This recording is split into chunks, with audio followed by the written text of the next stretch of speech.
Maidop Elfrina dan juga My Sister Tarigan masih bersama Anda di Kompas Petang, Saudara. Upacara Hari Ulang Tahun Kemerdekaan Republik Indonesia tahun ini akan dipusatkan di daerah khusus Ibu Kota Jakarta, tidak seperti tahun lalu, digelar di dua tempat di Jakarta dan di Ibu Kota Nusantara, Penajam Pasir Utara, Kalimantan Timur.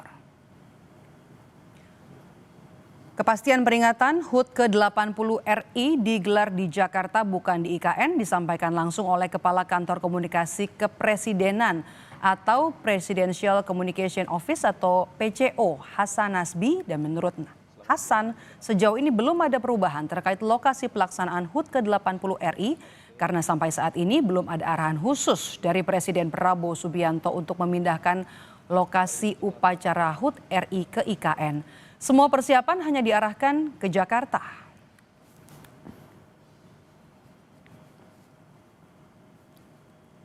Kalau informasi terakhir yang kita dapatkan, pelaksanaan perayaan 17 Agustus akan dilaksanakan di Jakarta.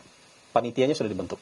Ya, panitianya sudah dibentuk oleh Menteri Sekretaris Negara, sudah ada, dan PCO juga menjadi bagian dari panitia itu.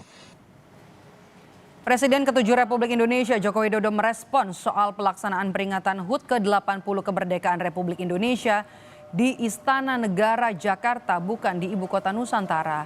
Jokowi mendukung keputusan pemerintah yang akan menggelar upacara peringatan HUT ke-80 Kemerdekaan RI di Istana Negara Jakarta. Jokowi menyebut keputusan pemerintah ini pasti sudah dipertimbangkan dengan baik.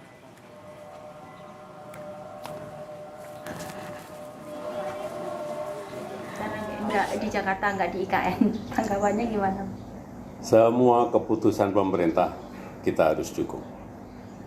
Karena pasti sudah melalui pertimbangan-pertimbangan yang matang. Ya. Pak Jokowi diundang juga untuk perayaan 17 Agustus. Wah, masih lama, masih sebulan.